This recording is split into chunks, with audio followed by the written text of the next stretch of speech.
Hello दोस्तों, नमस्कार। SM किसी चैनल में मैं आप सभी लोगों का दिल से बहुत बहुत स्वागत करता हूं। दोस्तों, इस वीडियो में हम लोग कवर करने वाले बहुत सारे डिफरेंट स्टॉक्स को, जिससे रिलेटेड बहुत सारे रिक्वेस्ट भी आते हैं। उन्हीं से रिलेटेड कुछ यहाँ पे हम लोग बात को फटाफट कवर करने वाले हैं। तो चलिए दोस्तों, इस वीडियो को स्टार्ट करते हैं। बट उससे पहले ज़रूर कहना चाहूँगा, एसएम किसी इस चैनल में फर्स्ट टाइम विजिट किया तो ज़रूर सब्सक्राइब कर लेना। साथ में उसी के और एक मेरा चैनल है स्टॉक मार्केट क्लासेस, उसे भी सब्सक्राइब करके रख लेना और दोनों का बेल आइकन ज़रूर क्लिक कर लेना, तो ही आप लोगों को जो लेटेस्ट वीडियो रहेंगे उनके नोटिफिकेशन मिलते रहेंगे। आज के दिन की बात करें तो 3 वीडियोस अपलोड हो चुके हैं, आप लोग यहाँ पे देख सकते हो। जो एक नया वीडियो था रिस्की पोर्टफोलियो से रिलेटेड, शायद से उसका नोटिफिकेशन आपको नहीं मिला होगा, तो डिस्क्रिप्शन बॉक्स में तीनों वीडियो की लिंक दिए हैं, आप तीनों वीडियो को चेकआउट कर सकते हो। सो दोस्तों, सबसे पहले आप लोग यहाँ पे देख सकते हो रिलायंस इंडस्ट्री 2000 के ऊपर फाइनली ये जा चुका है। और एक वीडियो में मैंने आप लोगों को बताया था कि 38% रिटर्न कमाने का मौका है आपके पास, 38% रिटर्न कमाने का मौका है। उसके बाद और एक वीडियो बनाया था कि 30% रिटर्न कमाने का मौका है रिलायंस इंडस्ट्री में ही, और तभी मैंने वीडियो बनाया था और उसके पीछे की वजह भी थी। ऐसा ही नहीं बताया क्या कि सिर्फ आप कमा लोगे, टारगेट भी कहा था 2000 तक जाएगा, सिर्फ आप लोगों ने होल्ड करना चाहिए। आपको प्रूफ के लिए दिखाना चाहूँगा और कुछ इंपॉर्टेंट बातें सिखाना चाहूँगा। सो दोस्तों, आपके स्क्रीन के ऊपर यहाँ पे आ चुका है, ये वीडियो मैंने बनाया था। रिलायंस में बड़ा धमाका हो सकता है, 37% तक रिटर्न्स कमाने का मौका है। और नीचे क्लियर कट बोला था कि टारगेट 2000 तक जा सकता है, और आज आप देख सकते हो टारगेट अचीव भी हुआ है। बट एक इंपॉर्टेंट बात, 8 महीने के बाद ये हम लोग को अचीव होते हुए देखने को मिला है। अगर हम लोग सच में बता दें तो ये टारगेट बहुत जल्द अचीव होने वाला था, बट जैसे मैं हमेशा सिखाता हूँ आपको, ये चीज़ आपको समझ में आनी चाहिए, वरना बोलते हैं ना स्टॉक मार्केट में कोई शॉर्टकट नहीं होता है। अगर आपको लगता है कि मैं कोई शॉर्टकट बता दूंगा तो नहीं मिलेगा आप लोगों को। शॉर्टकट बताने वाले वो आप लोगों को लूटते, पैसा लेते, आप सभी लोगों को पता है। सो 8 महीने के बाद हम लोगों को ये स्टॉक टारगेट अचीव होते देखने को मिला। एंड जैसे मैंने कहा कि फरवरी के बाद, मतलब फेब, मार्च, अप्रैल, मई, जून, जुलाई, मतलब लगभग 6 से 5 महीना डिले हो गया। क्यों? Just because of corona. वरना ये टारगेट 2000 कब का अचीव होता, आराम से हम लोग 38% रिटर्न कमा लेते रिलायंस इंडस्ट्री में। और ये वीडियो मैंने बनाया था, तभी भी मैंने कहा था रीज़न क्यों, मैंने रीज़न क्या बताया था। मुकेश अंबानी ने खुद ही अपने कंपनी में 20,000 करोड़ उन्होंने निवेश किया था, मतलब प्रमोटर ने अपनी हिस्सेदारी बढ़ा ली थी। ऑब्वियसली कोई पागल थोड़ी अपनी कंपनी में इतना बड़ा अमाउंट डालेगा। उनको पता होता है कि आगे जाके उनका बड़ा प्लान रहेगा, और यही प्लान आज आप लोग देख सकते हैं, आप ही के सामने है कि कितना बड़ा धमाका जियो से रिलेटेड हम लोग को देखने को मिला। एंड शेयर प्राइस 2000 पे आ चुकी है। तो ये मैं बताता हूँ आप लोगों को। और सबसे मेन बात, ये 8 महीने के इसमें बहुत कुछ सीखने को मिला है। ऐसे बहुत सारे लोग आप लोगों को मिलेंगे जिन्होंने रिलायंस को 1300-1400 पे खरीदा होगा, बाद में वो 800 पे उन्होंने बेचा भी होगा डर के कारण, और आज वही शेयर 2000 हो गया। इसीलिए मैंने आप लोगों को कहा था कि गिरावट के बाद कौन सा शेयर होल्ड करना है, कौन सा बेचना है, इससे रिलेटेड मैंने डिटेल में वीडियो बनाया था। ऊपर आई बटन पे क्लिक करके देख लेना, जो मेरा नया चैनल है स्टॉक मार्केट का क्लासेस। इसलिए मैं ये वीडियो बनाते रहता हूँ कि कोई मैजिक नहीं। बहुत सारे लोगों को ऐसा लगता है कि कोई जड़ी बूटी में खिला दूंगा, ऐसी कोई सीक्रेट बात बता दूंगा जिससे आप लोगों का पैसा 3 से 4 गुना हो जाएगा। ऐसा सिर्फ फिल्मों में होता है, प्रैक्टिकल लाइफ में नहीं। सो प्रैक्टिकल में क्या होता है वो मैंने आपको बता दिया था कि अगर एक्सटर्नल इशू है, ये कोई रिलायंस का घर का मामला नहीं था, पूरा मार्केट ही कोलैप्स हो चुका था, तो इतने सस्ते दाम में शेयर्स मिल रहे थे। इसीलिए मेरा लास्ट वीडियो भी आप देख सकते हो, लास्ट टू लास्ट की पोर्टफोलियो, रिस्की पोर्टफोलियो में भी हम लोगों ने रिटर्न कमा लिया। सो ये मैं बता क्यों रहा हूँ इतना टाइम देके आप लोगों को कि स्टॉक मार्केट सीखो, कि कंपनी के ऊपर भरोसा रखो। अगर कंपनी अच्छी है तो उसको छोड़ने का नहीं होता है। ये उतार चढ़ाव तो हमेशा आएंगे, इसके आगे भी आएंगे, हर 10 साल में कुछ ना कुछ होता रहता है। तो ये बात याद रखनी चाहिए। एंड आप देख सकते हो, जैसे मैंने कहा था कि 2000 का टारगेट आप लोगों को दे रहा हूँ, टारगेट अचीव हुआ है। ये आपके ऊपर मैं छोड़ता हूँ, आप चाहो तो कंटिन्यू कर सकते हो या फिर एग्जिट करके प्रॉफिट बुक भी कर सकते हो। उसके बाद हम लोग बात करेंगे बजाज फाइनेंस। सेम स्टोरी जो रिलायंस की बोली थी वही, कंपनी में कोई खुद के इंटरनल इश्यूज नहीं है, वो पूरा मार्केट में जो हुआ है, पूरे एनबीएफसी में जो होगा वही हम लोग को देखने को मिलने वाला है। सो कंपनी कोई ख़राब नहीं है। यस, कंपनी अभी इतना हाई लेवल पे गई तो obviously 200-300 point, 500 point max to max नीचे तो आएगी ही, तो वही हम लोग को होते हुए देखने को मिल रहा है। कंपनी ख़राब नहीं है ना, तो आप कंटिन्यू कर सकते हो।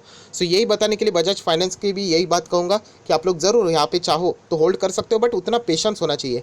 उसके बाद बजाज फिनसर्व, सेम चीज़ में यही कहूँगा। लास्ट कल मैंने वीडियो बनाया था, आउटस्टैंडिंग रिजल्ट यहाँ पे मुझे देखने को मिले, स्टार लगा के बोलना चाहूँगा। एंड लॉन्ग टर्म में इसीलिए कहता हूँ, आप देख सकते हैं शॉर्ट टर्म में रिजल्ट का कोई रिस्पेक्ट नहीं।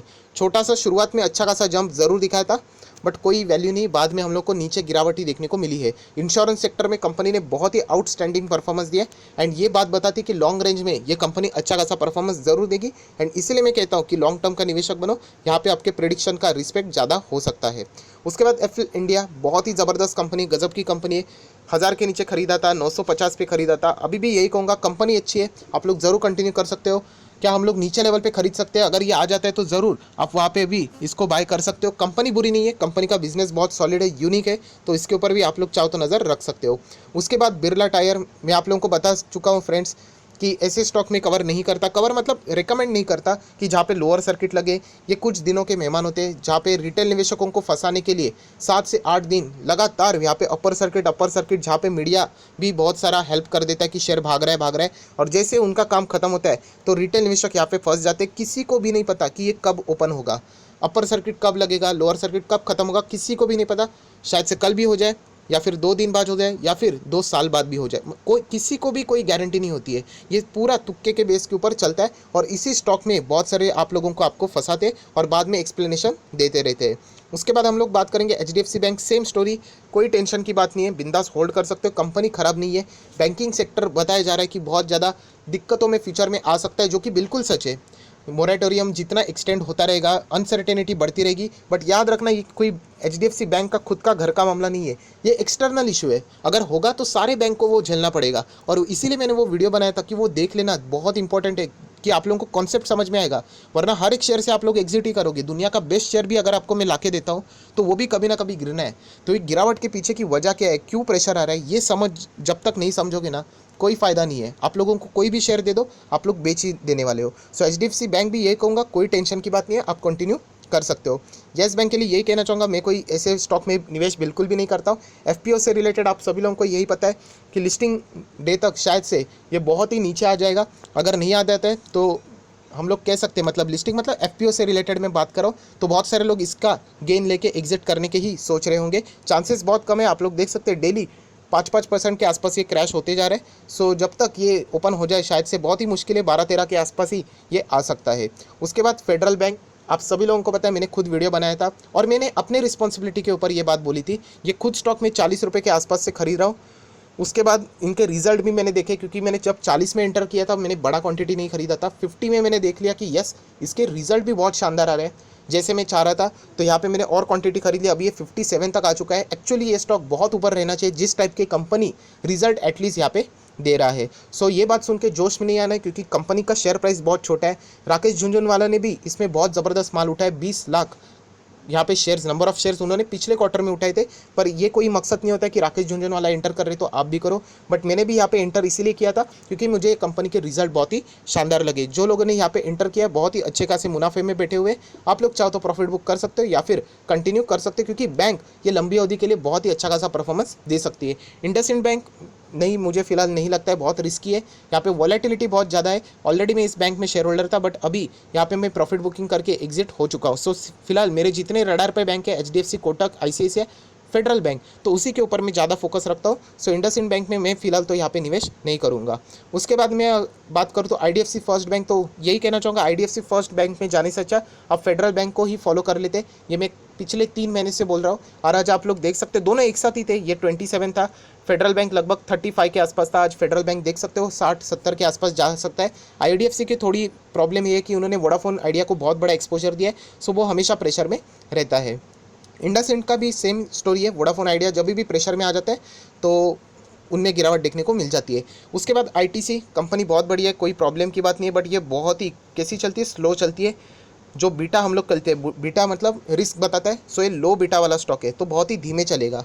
सो जो लोगों में पेशेंस है वो लोगों ने इसमें बने रहना चाहिए, लॉस में निकलना नहीं चाहिए ये स्टॉक, इतना मैं आपको बता सकता हूँ। उसके बाद आलोक इंडस्ट्री, सेम स्टोरी जो बिरला टायर की मैंने बताई थी। आलोक इंडस्ट्री ये शेयर कोई गारंटी नहीं, सच बताऊं ये शेयर मेरे पोर्टफोलियो में भी है। कितने छोटे से क्वांटिटी उठा लिया था, मेरे को कोई फ़र्क नहीं पड़ता। ये कल 1000 तक भी गया और वापस 0 भी हो गया, मुझे फ़र्क नहीं पड़ता है। ये सिर्फ सीखने के लिए, एक तुक्का लगाने के लिए मैंने यहाँ पे स्टडी करने के लिए रखे थे, और वही उसी मकसद से यहाँ पे रखे हुए हैं। मुझे कोई फ़र्क नहीं पड़ता ये 27 पे रहे, 2 रुपये 7 पैसे पे आ जाए या फिर 270 का भी हो जाए, क्योंकि जैसे मैं कहा था ये सब तुक्के वाले शेयर्स रहते हैं। सो यहाँ पे अगर होता है तो वो एक किस्मत रहती है, अगर पैसा बन जाता है वो ज़रूर कहता है, बट जब ऐसे अटक जाते हैं तो फिर बहुत ही बुरी तरीके से फंस जाते हैं। सिमिलर स्टोरी रुचि सोया, बहुत ही डेंजर है। मैंने ऑलरेडी आप लोगों के लिए बहुत बड़े बड़े वीडियोस बना दिए, दूसरे चैनल पे भी वीडियो बनाया था कि रुचि सोया में जब तक प्रॉपर ट्रेडिंग नहीं होती यहाँ पे रिटेल निवेशकों को लूटा जाएगा।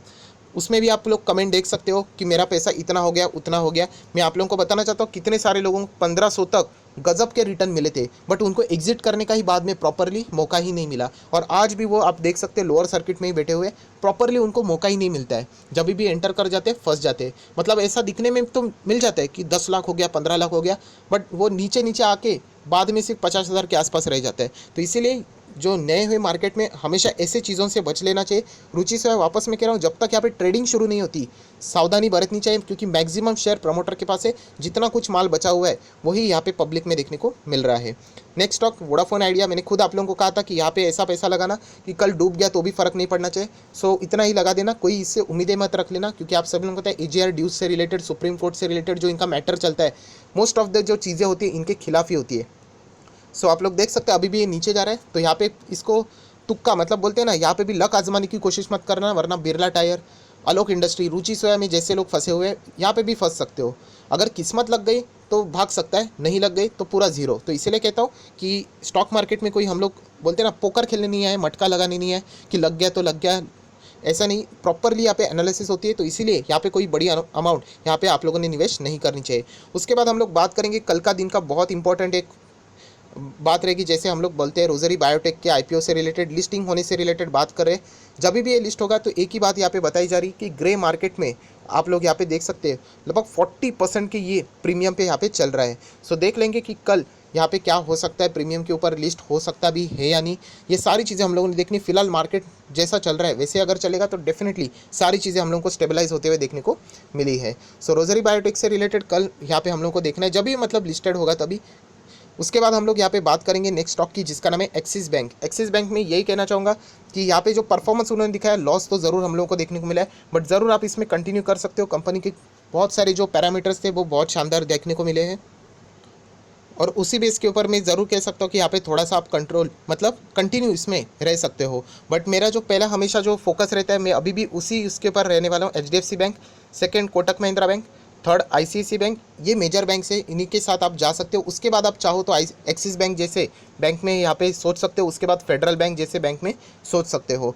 सो ये सारी चीज़ें देखने के बाद बहुत सारे लोग पूछ रहे सर ये क्यों भाग रहा है, इसके पीछे की वजह क्यों नहीं आप कवर कर रहे थे। इसमें कोई बड़ी बात नहीं, आप लोग देख सकते हैं वेबसाइट के ऊपर ये सारी चीज़ें मिल जाती है। बहुत सारे लोग आपको यही कॉपी करके बता देते हैं कि why are Axis bank share relying despite of 19% fall in Q1 profit. So ये सारी चीज़ें वेबसाइट के ऊपर मिल जाती है, तो ये आप यहाँ से आसानी से पढ़ सकते हो। तो यही कहना चाहूँगा, ऐसा कोई ज़रूरी नहीं है कि मैं भी इससे रिलेटेड वीडियो बना दूँ, बहुत सारे लोग यही पढ़ के आप लोगों को बता देते हैं।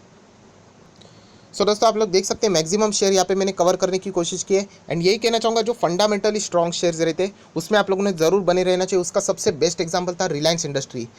बहुत कुछ इश्यूज़ हुए, ऐसा नहीं कि 8 महीने के अगर हम लोग चार्ट पैटर्न यहाँ पे देखें रिलायंस इंडस्ट्री का, यहाँ पे ऐसा नहीं था कि वो सीधा 2000 तक पहुँच गया। बीच में कोरोना ने कितनी कमर तोड़ दिया और वो शेयर 800 तक आया था। जब वो 800 तक आया था बहुत सारे लोगों के कमेंट्स भी आते हैं, इन्फोसिस के वक्त भी बहुत सारे लोगों के कमेंट्स आए थे, अभी आपके पोर्टफोलियो की हालत तो बहुत ख़राब हो गई होती और लंबा टाइम होल्ड करो। तो ऐसे क्रिटिसाइज़ करने वाले लोग बहुत मिलेंगे आपको मार्केट में, बहुत मतलब आप गिन के थक जाओगे। बट जो प्रॉपर स्टूडेंट रहता है, मैं हमेशा कहता हूँ कि आपका फोकस कहाँ पे, कि आपको क्या करना है ये पता होना चाहिए, वरना आप उसी भीड़ में खो जाओगे। जैसे आप लोगों को मैं बताना चाहता हूँ स्टॉक मार्केट में जितने भी, एक तो इंडिया में बहुत ही कम लोग हैं स्टॉक मार्केट में, और जितने भी है उसमें से सिर्फ 1% से भी कम लोग सक्सेसफुल है। 99% लोग अनसक्सेसफुल, इसीलिए क्योंकि आधे दुनिया 99% में ये ट्रेडिंग के पीछे भागती है, चार्ट पैटर्न के पीछे भागती है। उनको बेवकूफ़ बना जाता है। चार्ट पैटर्न मतलब कैसा, खत्म हो जाने के बाद टेक्निकल एनालिसिस वाले बताते हैं कि ऐसा हो गया वैसा हो गया, वो लाइव आपको कभी नहीं बताएंगे क्योंकि पूरी पोल खुल जाती है, क्योंकि उसकी कोई गारंटी नहीं होती है। जो मैं हमेशा बताता हूँ 1% में अगर आप देखोगे जो बड़े इन्वेस्टर है जिनका भी नाम हुआ है, कभी आप लोगों ने सुना है ये रोज़ इंट्राडे करके इसका नाम हुआ है? बिल्कुल भी नहीं। ये सब लॉन्ग टर्म इन्वेस्टर होते हैं जो कई सालों से इस शेयर्स को होल्ड करते हैं। सो इसमें अगर आना है तो बहुत ही पेशेंस यहाँ पे लगता है, एंड जो टफ रहता है उसी में तो 1% में आएंगे, वरना जैसी भीड़ यहाँ पे जाती है आप भी चाहो तो वहाँ पे जा सकते हो।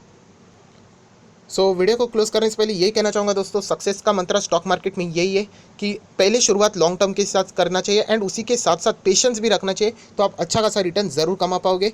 सो ये सारी चीज़ें आज की वीडियो में आप लोगों को देखने को भी मिली है और सीखने को भी मिली है। सो आया आशा करते हैं वीडियो हेल्पफुल रहा होगा, तो जरूर लाइक कर देना, दोस्तों के साथ शेयर भी कर देना। So that's it, thank you very much दोस्तों, we will be meeting on next video, तब तक के लिए बाय बाय।